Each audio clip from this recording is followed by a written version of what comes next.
한 발 더 들어가는 고품격 시사대담 뉴스 인사 프라임 시작하겠습니다. 금요일 코너가 세계와 K입니다. 이 시간에는 세계 속의 한국, 또 우리가 알아야 할 세계 소식, 지금 궁금한 게 너무 많습니다. 이분들하고 함께합니다. 문희정 평론가, 알파고 기자 두 분 나오셨습니다. 안녕하십니까? 네, 안녕하십니까? 자, 알파고는 또 지난주 빠졌어요. 네, 자꾸 빠질래요? 스탄 형제 중에서 세 형제로 잠깐만요. 가깝습니다. 스탄을 가셨다. 네, 중앙아시아? 카자키스탄, 예. 타지키스탄, 우즈베키스탄, 카자흐스탄, 키르기스탄, 타지키스탄. 타지키스탄, 네. 네. 카자흐스탄, 우즈베키스탄 예. 세 군데. 스탄 거기 왜 갔었어요? 이제 뭐 그 지제도 있고 방송 찍는 것도 있었는데, 네. 근데 확실히 거기 가보니까 러시아하고 중국의 백권 경쟁이 느끼더라고요. 그 위치 자체가 러시아가 바로 위에 있고요. 네. 옆에 중국이 있습니다. 네. 옛날로 따지면 그 중앙아시아 그 초원 아닙니까? 네, 두닥두닥두닥 그 중요한 자리 스탄인데 네. 거기도 지금 중국과 러시아하고 지금 패권 경쟁하고 있다고요? 네. 어떻게 느껴집니까 그게? 원래 이제 러시아는 야 예전 우리는 여기를 다스렸기 때문에 우리는 형이야라는 그거 좀 느껴지고. 약간 소련 러시아. 예. 예. 근데 그 방면에 중국도 아니야 이제 형이 우리지. 예를 들면 타지키스탄의 그 네. 아주 예쁘고 너무 웅장한 국회가 얼마 전에 개관됐어요. 네. 근데 그것을 이제 중국이 만들었다고 선물로 준 거예요. 어허. 그리고 지금 타지키스탄 가보시면 다 중국 차예요. 중국 차? 중국의 전기차. 중국 전기차가 거의 시장을 다 먹은 상황이에요. 네. 이제 확실히 그 카자키스탄, 타지키스탄 그런 좀 약간 탈소비에트 국가들이 러시아로부터 내정 간섭을 느껴지면 바로 앞에다가 중국을 세워줘요. 아, 중국이 그만큼 네. 세졌네요. 그냥 중국한테 갈 수도 있다는 거네. 근데 이제 그분들도 중국을 앞에다가 세워주는 거는 이제 줄다리 외교를 하려고 하는 거지. 중국도 그걸로 이제 그 자원 외교를 좀 약간 넓히려고 하는 거예요. 외교란 그렇게 하는 거예요. 사실은 네. 이렇게 두고 이쪽 두고 중간에서 내 실리를 위해서는 이쪽도 편인 척 이쪽도 편인 척 해야 되는데 또 우리나라 얘기를 하지 않을 수 없는데요. 자, 먼저 일단은 북한군이 지금 우크라이나에 투입됐다 이 얘기하고 있는데 저는 사실은 보도를 다 믿지를 못하겠어요. 뭐가 맞는지 확인도 안 해주고 보도되는 데를 보면 지금 대부분 우크라이나 쪽에서 보도가 많이 되고 있거든요. 일단 어떻게 봐야 됩니까? 지금 진짜 실병이 간 건지 미국도 지금 아직 정확하게 얘기를 하고 있지 않는 것 같고요. 어떻게 봐야 됩니까? 저는 이 북한군 파병과 관련해가지고 네. 이거 우리 언론에 기레기 짓이 적나라하게 보이는 잠깐만요. 부분이다. 기레기지 너무 좋습니다. 네. 예, 알려주십시오. 어떤 겁니까? 어떤 겁니까? 예. 아니 여러분 잘 생각해 보세요. 이 레거시 미디어들이 항상 타겟을 정해가지고 죽자고 달려들 때의 모습. 엄청나게 보도를, 그러니까 내용 자체가 뭔가 새로운 내용이 있어서가 아니고 같은 내용인데 굉장히 많은 기사량을 폭탄처럼 쏟아부으면 어떤 느낌이 들죠? 사람들이 헤드라인만 보고 지나가면서 뭔가 큰일 난 것처럼 진짜 네. 사실인 것처럼 막 느껴지게 만드는 그런 수법들 저희가 지금까지도 굉장히 많이 보고 있지 않습니까? 뭐 조국 전 장관님도 마찬가지고 이재명 대표에 대해서도 마찬가지고 네. 그런 식으로 융단 폭격하잖아요. 북한군 파병과 관련해서도 자 내용을 보면 굉장히 심플해요. 북한과 러시아가 군사 동맹 수준으로 격상이 됐고 네. 러시아 영토에 북한군이 들어간 건 맞아요. 맞아요. 예. 그까지는 확실히. 근데 제가 항상 얘기한 게 그거거든요. 한미 동맹. 주한미군 지금 한국에 있잖아요. 대한민국에. 오산 평택에 엄청 많이 있습니다. 그러니까요. 예. 북러 동맹. 그게 특별히 다르고 문제가 될 게 있나요? 그러니까 러시아 측에서도 얘기하는 네. 게 그거예요. 아니 니들 되게 웃긴다. 니들은 동맹 사이에 뭐 군인들 왔다 갔다 하면서 그거 가지고 문제 안 삼으면서 왜 자꾸 우리만 보고 뭐라고 하느냐. 게다가 자꾸 북한군 파병을 이야기하는데 그것도 그렇다. 니들은 우크라이나를 지원할 의무와 책임이 있고 권리가 있다라고 얘기를 하면서 네. 왜 우리는 다른 나라로부터 지원을 받으면 안 되냐고 얘기를 하느냐. 러시아가. 네. 오. 그러면은 심플한 내용은 지금 뭐냐? 들어간 거 맞아요. 들어간 근데 건 맞고. 자, 중요한 거는 러시아 영토에 북한군이 들어간 것 자체가 문제입니까? 아니죠. 자, 여기서 지금 문제 삼아야 되는 건 뭐냐면 그래서 실제로 북한군이 우크라이나와의 교전에 전투대원으로 투입이 돼서 우크라이나 군인과 북한군이 서로 교전을 벌이고 있느냐. 그 부분도 사실은 러시아 쪽에서는 그렇게 얘기를 하거든요. 국제법상 문제가 없다. 예를 네. 들어서 북한군이 북한군으로 들어가는 게 아니고 용병의 입장으로 들어가면은 그렇죠. 그거 가지고 비판할 수 있죠. 당연히 밖에서는 비판할 수 있습니다. 말이 안 된다고 얘기할 수 있습니다만 중요한 건 그 부분과 관련해서도 아직 확인된 바 없답니다. 그러니까요. 예, 그리고 영상들 계속 나오고 있는데요. 이 영상 속에서 자꾸 북한 군인이라고 추정되는 사람이 이야기를 하고 이런 것들 나오잖아요. 근데 전문가들이 한 목소리로 얘기하는 게 그겁니다. 진위가 확인되지 않았다. 그러니까요. 확인이 안 되고 있는데 보도는 엄청 해요. 지금 온데 보도 지금 전쟁 난 것처럼 북한군 나서 총싸움이란다. 선생님 이건 저는 어떻게 봐요? 알파고? 이거 사실은 이제 팩트 체크를 할 수가 없었고 그리고 또 그런 얘기를 일찍 하려고 하다가 안 되면 또 좀 예민한 주제이기도 하니까 그치, 제가 예민하죠. 말을 안 했는데 사실은 저는 예상되고 있었어요. 어떻게 해요? 지금 러시아는 이 전쟁을 되도록 자기 국민이 느낄 수 없는 차원에서 끌고 가려고 하니까 제일 많이 사용했던 군인들이 일단 체첸 자치구이다 보니까 일단 체첸 군인들 많이 썼고 그분들이 용병이 그 사람들 용병이죠. 용병이라고 봐야 되겠죠. 체첸. 뭐 용병인가? 러시아 정규군은 아니니까. 이제 러시아의 시민이긴 하지만 러시아의 푸틴 대통령보다는 체첸 지도자 가리모를 이제 들으니까요. 그래서 그리고 또 그 러시아 밑에 있는 소수민족들 공화국들이거든. 거기서 사람들을 더 많이 데리고 왔어요. 러시아 국민들보다는 그 사람들 많이 썼다는 거죠. 그리고 또 이제 소식들에 따르자면 이제 다 이제 가도로 통신이니까 팩트체크가 안 되니까 러시아는 부르키나파소, 니제르에서 애들이 데리고 가려고 했어요 그동안. 근데 이걸 이제 팩트체크가 못하니까 그냥 기사들이 있었거든요. 자, 그걸 보니까 러시아한테는 제가 이거 다른 방송에서 좀 약간 거창하게 말했기 때문에 이제 잘렸는데 그 편집됐거든요. 이제 여기서는 뭐 그런 생방이라서 편집을 못합니다. 못하니까 마음껏 말씀드릴게요. 러시아한테는 몸값이 싼 용병이 필요해요. 그렇죠. 그래서 그걸 아프리카에서 재우려고 하다가 못하니까 북한의 애들이 데리고 간 거예요. 그리고 이제 국제법상, 그리고 국제법상으로도 문제를 안 일으킨 거 뭐냐면 보시다시피 북한군을 우크라이나의 동부 지역에서 전쟁을 시키는 거 아니고 자기 침략당한 당이 있잖아요. 쿠르스크. 자기 땅에 보내는 거죠. 쿠르스크에. 그러면 이제 이 러시아 입장에서는 북한이 가서 딴 나라랑 전쟁하는 거 아니고 우리 영토가 지금 우크라이나한테 침략당하고 있고 우리 영토를 지켜주는 거다. 자, 지금 여기서는 문제 삼을 거는 솔직히 말하자면 제3의 입장에서 봤을 때는 그렇게 문제 삼을 거 없어요. 뭐 여기는 미국에 있기 때문에 거기도 북한 가는 건 문제. 근데 한국인으로서 문제 삼을 거는 있어요. 왜 있냐면 북한군이 가서 실제로 교전을 해가지고 교전 능력을 향상시키잖아요. 근데 우리 한국군이 항상 미국으로 어디로 갈 때 제일 안전방에 갔어요. 무슨 뭐 이라크나 아니면 레바논에서 직접 교전을 벌이지도 않았고 항상 좀 약간 제일 안전한 데 있었거든요. 맞아요. 그래서 한국인으로서 우리가 기분 나쁠 거는 없지 않아 있는데 근데 이 문제를 이거 극복하는 거는 러시아랑 맞다해 가는 거 아니고 러시아를 좀 약간 설득해가지고 좀 약간 북한군을 쓰지 않게 뭐 마지막이다 다시 쓰지 않는 걸로 좀 약간 그 관계를 좀 약간 끊는 걸로 가야지. 좀 강하게 얘기를 한 거예요. 뭐 이제 러시아하고 자꾸 그렇게 알력 관계는 필요 없다. 다시 좀 정리를 해드리면 용병일 수는 있다. 용병 관념에서 쿠르스크라는 그 지역에 자신이 러시아 지역에 보내는 거니까 그런 측면들을 볼 수가 있는데 우리 알파고는 그 얘기를 하셨어요.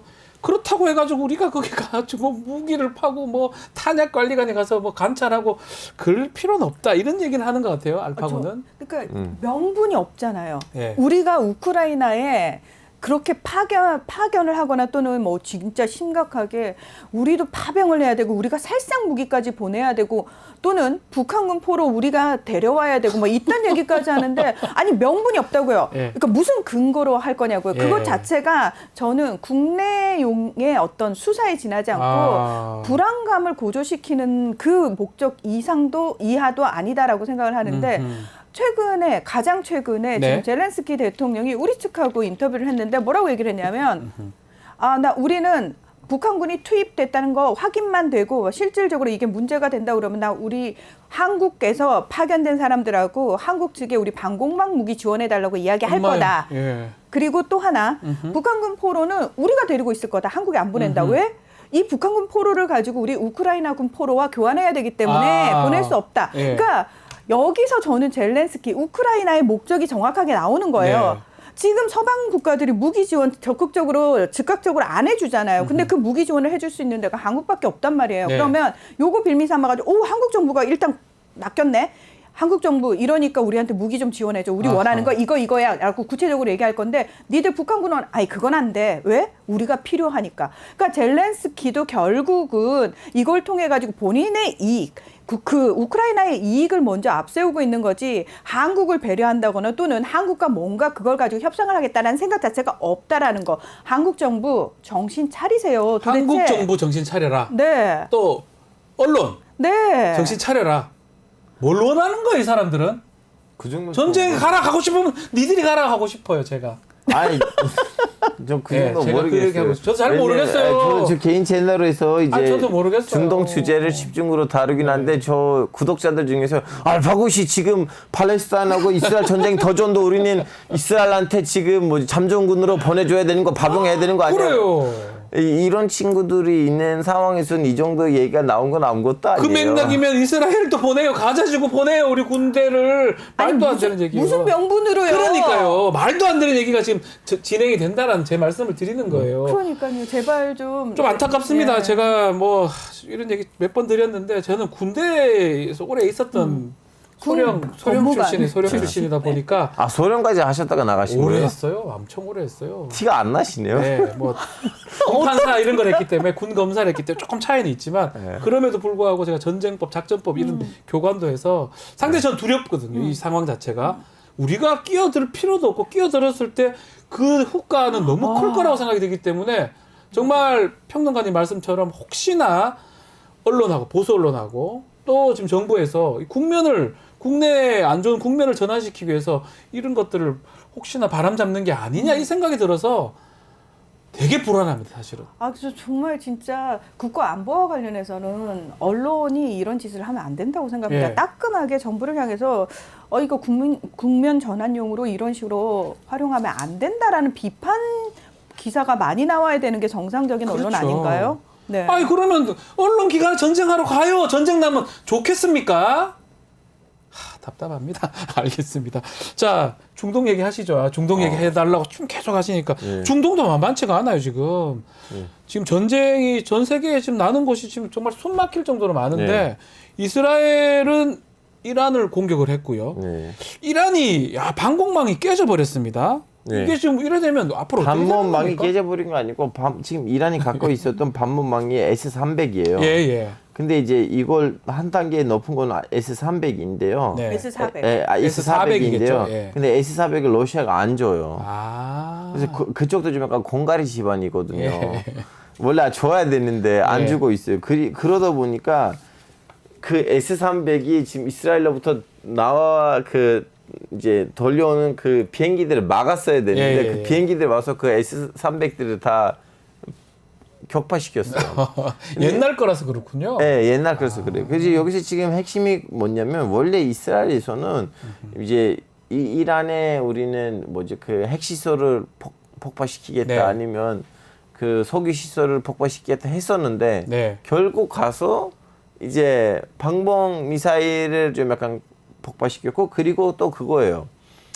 드론 만드는 그 공장들을 네. 폭파시켰어요. 공장을 폭파시켰다? 네. 왜 그런 공장을 폭파시킨 겁니까? 그 드론들이 이제 생산 안 돼야지 그러면 헤즈볼라하고 그 후티 반군 예멘에다가 그런 것들 안 가게 되잖아요. 네.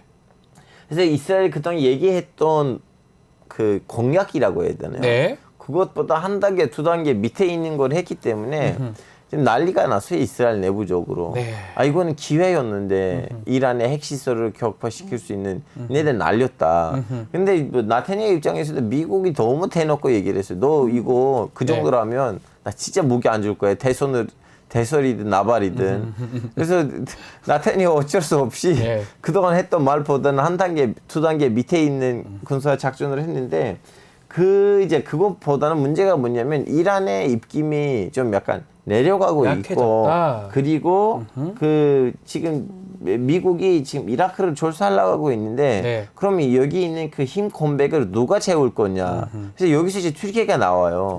그래서 튀르키예한테는 유럽이 특히 미국이 너 빨리 쿠르드 문제를 풀어가지고 이란이 빠지는 이 상황에 네가 좀 끼워줘. 그래서 갑자기 튀르키예에서는 쿠르드랑 다시 재협상 예, 개선. 어허. 이거 지금 다시 지금 거론됐는데 지금 튀르키예 너무 튀르키예는 시끄러워요. 목적 자체가 이슬람의 좀 큰 그거 형님이 되고 싶은 거잖아요. 그래서 미국이 사실은 북방에서는 튀르키예, 남방에서는 사우디를 이렇게 부추기면서 사실 좀 약간 이란을 견제하려고 하는 거예요. 그런 느낌이 드는데 어쨌든 이란이 야 이렇게 되면 이란의 그 혁명 수비대 그 미사일 기지도 손상될 수도 있고 이러면 이란도 그렇고 좀 뭐 굳이 또 이스라엘이 왜 이렇게 맹공격을 했었고 이런 것도 한번 얘기를 해주셔야 될 것 같습니다. 아니 우리가 왜 지난 4월에도 이스라엘하고 이란이 서로 약속 대련을 했다라고 얘기를 하잖아요. 쏘고 쏠 만큼 쏘고 막을 만큼 피해는 별로 없고 이렇게 했다고 했잖아요 지난번에. 근데 이게 참 그 겉으로 보면 분명히 약속 대련이 맞는데 속을 들여다 보니까 일방적으로 이란은 참만히 손해를 보는 약속 대련이 아니었나라는 생각이 들어요.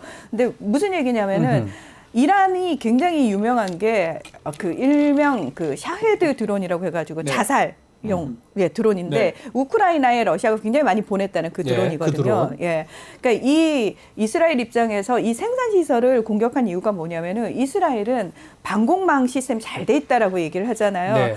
근데 막말로 그 좀 저렴한 드론들이 여러 개가 날아오더라도 이쪽에서는 수천만 원, 수억 원짜리 그 아이언돔이 비싸다면서요. 네, 날아가야 되는 거예요. 네. 야. 그런 상황이면은 사실은 그냥 비싼 미사일보다는 이런 그 세력들 헤즈볼라도 그렇고 예멘 후티도 그렇고 뭐 이런 입장에서 그냥 저렴한 거 가지고 싼 거 보내면 비싼 거 날아가니까 그러니까 숫자로 승부를 하는 거죠. 효율적이죠. 네, 효율적이죠. 훨씬 효율적이죠. 그러니까 아예 생산 시설 자체를 파괴를 시켜버린 거라고 얘기를 하는데 물론 이란 내부적으로는 인정을 안 하고 있습니다. 그렇죠. 왜냐하면은 이스라엘로부터 공격을 받았을 때 이란 언론이 일사불란하게 이 공격 범위라든지 정도를 굉장히 축소시키는 보도를 내놓기 시작했어요. 우리 뭐 별로 안 맞았고. 아니, 이스라엘도 너무 그걸 좀 과장하는 보도를 했어요. 그 지금 이스라엘 국방부 장관의 사진을 나왔는데 이렇게 어제 밑에 있는 기지에서 보고 있고 거기 이제 사진이 있는다 하면은 이제 불고 나오고 있거든요. 네티즌들을 바로 잡아놨어요. 그 사진 2020년에 있었던 사진. 옛날 그 사진을 지금인 것처럼 아니 그렇게 군사 작전을 그 성공적으로 하면 그런 뽀샷 사진을 왜 썼어요? 아니 근데 뭐 저기나 우크라이나 똑같아요. 전쟁은 약간 선동을 해야 되니까 뭐 그런 측면이 있는 것 같은데 어쨌든 이란도 똑같은 지금 상황 같아요. 본인들의 피해는 줄이고 그렇죠. 전과는 늘리고 이런 상황이 반복되는 것 같은데 자 지금 또 헤즈볼라도 지금 나임 카셈 사무차장이 지금 선출이 됐는데 지도자로 죽일 거다. 아니 이스라엘 바로 얘기를 했어요. 맞아 죽일 거다. 제거하겠다. 얘기했는데 일단 말하는 게 그분이 어떤 느낌이냐면 굳이 이름을 말해야 될지 모르겠는데 예를 들면 진버게에 있는 유시민 작가 그 아무것도 안 했고 그냥 책만 썼어요. 잠깐만요. 유시민 작가도 들으시면 어떡하려고. 아니 이제 그분이 책만 썼고 강연만 했던 사람이에요. 정말. 근데 좀 약간 리더십 있는 사람은 거기다 앉혀야 돼. 다 죽었기 때문에. 그렇죠. 다 죽었죠. 아무런 군사력도 아무것도 없는 사람은 그 사람이 언어 7개 알아요. 똑똑하네요. 아니 자꾸 해외에 나가서 돌아다니다 보니까. 돌아다니고 책만 쓰고 사람 만나다 보니까.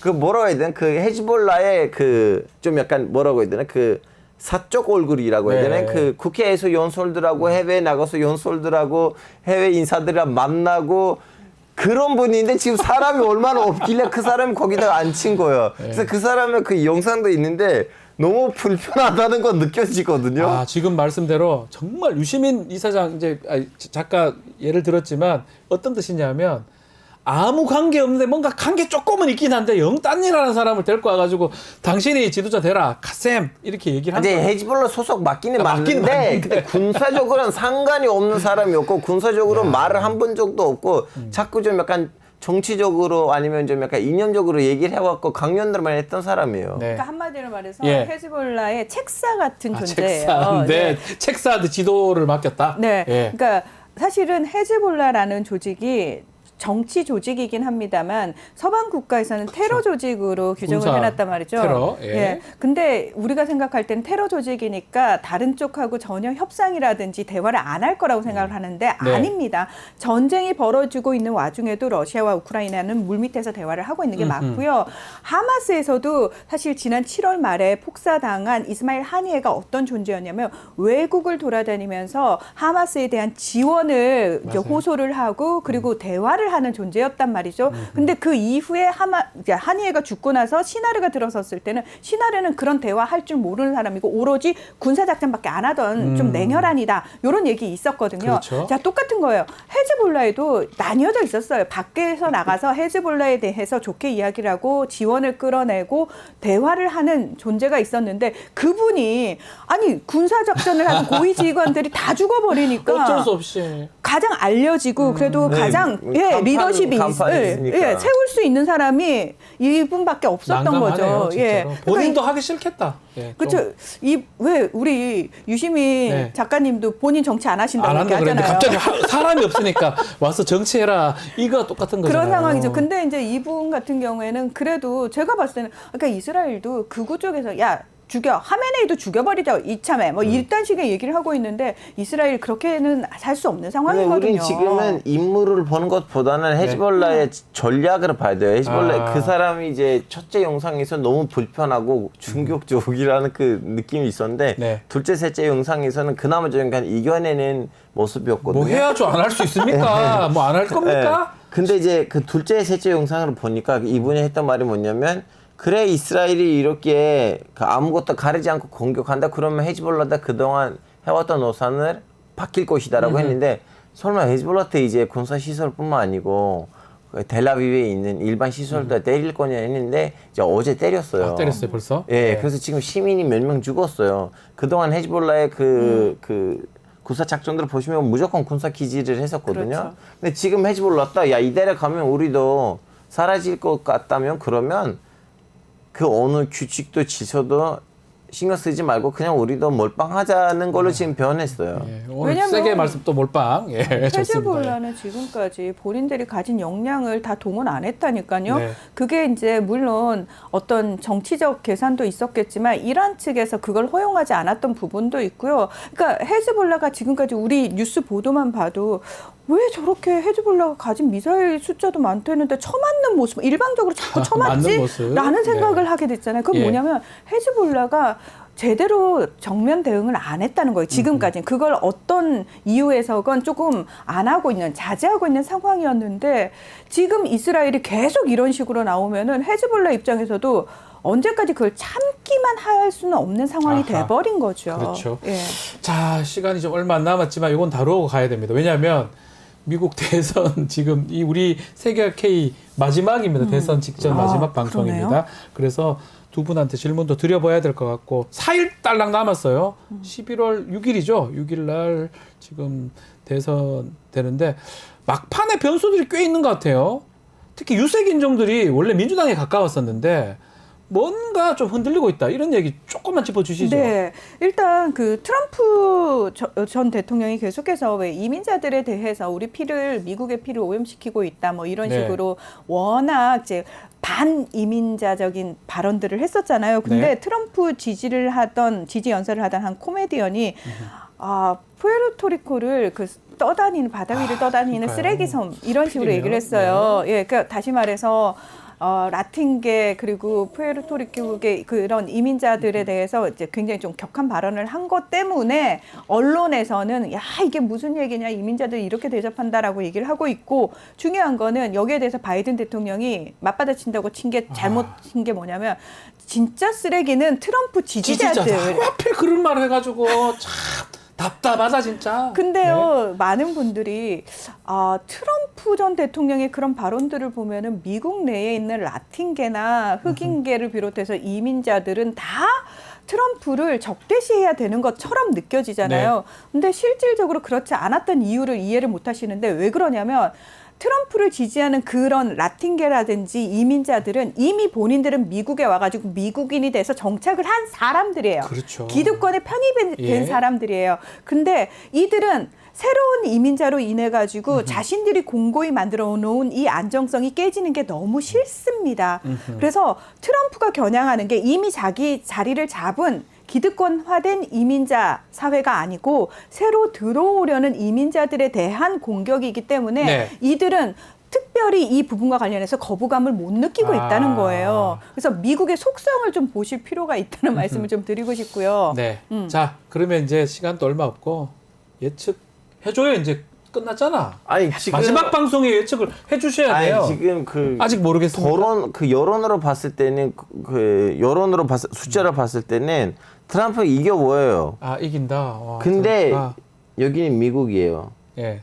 CIA 있는 나라입니다. CIA 또 얘기를 왜 합니까? 네, 그래서 내일 모레 무슨 일이 벌어질지 모르겠습니다. 항상 했던 얘기예요. 암살 시도 이런 등등 얘기잖아요. 아니 저 암살 얘기는 안 했어요. 알겠어요. 네. 암살 이외에 다른 방법도 있죠. 아 있어요? 뭐 CIA가 있으니까. CIA가 있으니까. 네. 미국이다. 여기는 네. CIA. 저는 미국. 쿠데타를 공부했던 사람이거든 대학원 때. 그래서 쿠데타요? 예. 미국에서 쿠데타가요? 아니 미국에서 쿠데타들을 지도했던 CIA 대원의 책이 있어요. 그 쿠데타의 핸드북이라고.